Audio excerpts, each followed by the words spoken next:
Entre la vida y la muerte, capítulo 5, de la guerra a la iglesia. Mis primas tenían 2 pianos en casa y me rogaron mucho para que aprendiera música, y me pesa haber despreciado aquella ocasión, pues en 6 meses podía yo haber aprovechado lo bastante para mis horas libres. En ese tiempo llegó de México un sacerdote francés, al parecer capuchino, que portaba y se llamaba Adrián Luque. Como algunas veces me ocupaba en ayudar a alguna misa en la entonces parroquia de Cuernavaca, pronto tuve ocasión de establecer relación con el referido sacerdote. Él recordó mi nombre y me aseguró que no le era desconocido, y aún me refirió a algunos sucesos acaecidos en uno de mis viajes entre Veracruz y Puerto Rico. Él, con sus palabras proféticas y en mal castellano, me dijo: «Oh tú generoso, tú sesagre». Y yo le contesté que, aunque por mi mente había pasado como una sombra cuando pequeño aquella misma idea, aunque con los años ya la había borrado, el bueno del sacerdote doblaba siempre su profecía y me instaba a que pensara en ello, y yo nunca le daba contestación favorable, pero no perdía el bendito hombre el tiempo. Mis tíos visitaban mucho al señor cura don Víctor Cruz, en cuya casa vivía el sacerdote en cuestión, y una vez a mi tía le habló algo sobre el particular, la cual me comunicó la misma idea. Yo no mandaba contestación decisiva. Pocos días habían pasado cuando mi tío don Domingo me habló acerca del mismo asunto, y entonces le dije que dentro de 15 días le resolvería. Llegados los cuales, después de haber pensado detenidamente en mi suerte futura, teniendo presente las circunstancias referidas por el padre Adrián y fijándome en los cambios por donde Dios me había traído, me resolví a seguir mis estudios para eclesiástico. Recibieron mis parientes aquella decisiva contestación con señales de regocijo, y mi tío, como interesado en mi suerte, escribió luego al señor arzobispo de México, que lo era el ilustrísimo señor don Pelayo Antonio de la Bastida, el cual contestó que en el mes próximo de diciembre pasaría por Cuernavaca y me recibiría luego como familiar suyo. Esto acontecía en el mes de septiembre, de manera que poco tiempo tenía que esperar al ilustre prelado. Al mismo tiempo, y en esos días, mi tío también escribió al ilustrísimo señor obispo de Chilapa, doctor don Tomás Barón y Morales, diciéndole que un sobrino suyo estaba dispuesto a estudiar para eclesiástico. Y el ilustre señor Barón contestó a su compadre y tío mío que en el mes próximo de diciembre pasaría a Cuernavaca y me recibiría en el número de sus familiares. Me comunicó mi tío lo que sería también voluntad del cielo. Entre tanto, redoblaba yo mi dedicación a todo lo que se relacionaba con este eclesiástico, y desde entonces ya no volví al teatro ni a otras diversiones, sino que me apliqué más y más a disponer mi ánimo a los estudios. No tardó mucho en llegar el día 7 de diciembre, y a las 4 de la tarde, en medio del júbilo de aquel inmenso gentío y al son de las armoniosas músicas por debajo de los hermosos arcos triunfales, entraba aquel que dentro de muy pocas horas debía recibirme en el seno de su familia escogida. En la noche visité al ilustre prelado, y el día siguiente ya era yo su familiar. Después de haber estado aún 8 días en Cuernavaca, el señor obispo, donde celebró el pontificial en las funciones del día 8 y 12 de diciembre, el día 14 salimos para Yantepec.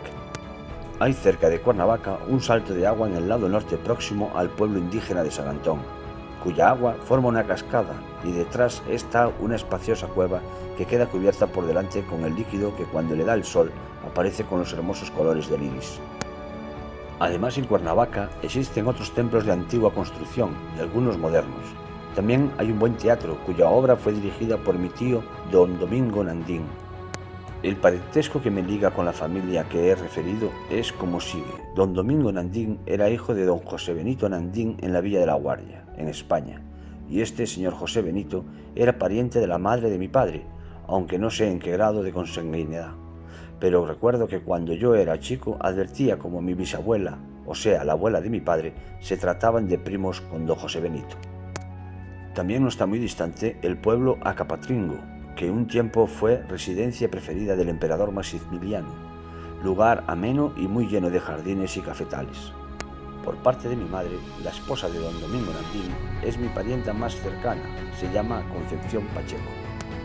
La familia Nandín fue educada con bastante finura y en la mejor sociedad, siendo el hijo mayor, Ricardo, un médico de los mejores de la Escuela de Medicina de México, pero murió poco después de casado, dejando un hijo que al terminar su carrera de médico y antes de recibir su título también murió, quedando solo una hija llamada María, que últimamente casó con un ingeniero civil de México. Estuve con mi tío algunos meses ayudándole en la administración de las diligencias que corrían de esta ciudad a la de México.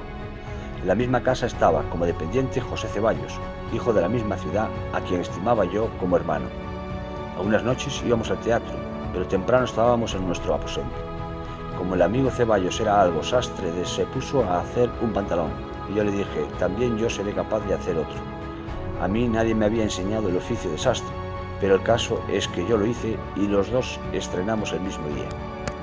Como mis ocupaciones eran tan pocas, todos los días en la mañana salía yo a pasear a caballo, y en una ocasión, al pasar por frente de una casa, salió la criada o ama a sacudir al balcón un tapete, y mi caballo se dio una sacudida que me tiró por tierra, pero por fortuna caí de pie sin lastimarme y el caballo siguió corriendo hasta casa. Otras veces salía con mi tío y mis primas, que eran muy buenas jinetes.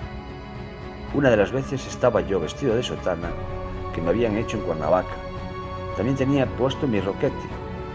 En el presbiterio sobre el cual y al lado del Evangelio hay una ventana o tribuna.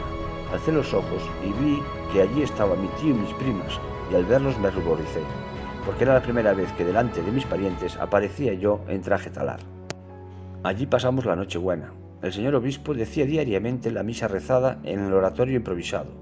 Un día se metió un perro debajo del altar, sería esto como a las 4 de la tarde, y el señor barón me mandó que sacara aquel can de allí. Lo hice así, pero el animal, no encontrando otra salida, se arrojó por una ventana que daba a la calle. Allí había unas mesas con dulces y dio la casualidad de que el animalito cayera sobre una mesa, en que, por fortuna, solo un pastel hizo añicos.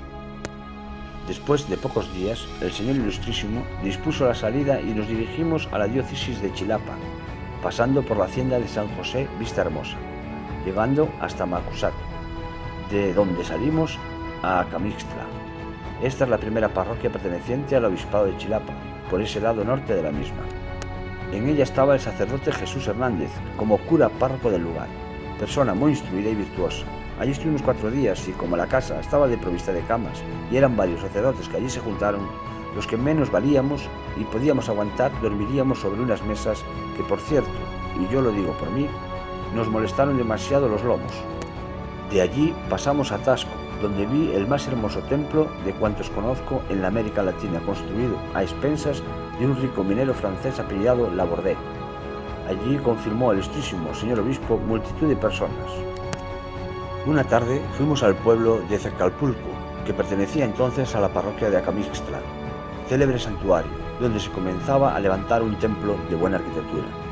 Nos regresamos a Tasco y al día siguiente tomamos el camino de Cetipaca, donde estuvimos 4 días, y de allí pasamos al pueblo de Nostepec. Nos detuvimos solo el tiempo preciso de la visita pastoral. Nos fuimos a Pilcaya, porque se recibió la noticia de la próxima llegada del señor arzobispo de México a aquella parroquia suya. Allí los 2 pastores ilustres se dieron un estrecho abrazo de hermanos.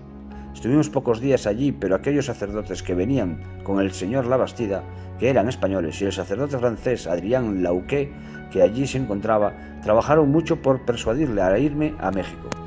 Pero nada pudieron, porque ya había prometido seguir al señor obispo barón y debía cumplir mi palabra.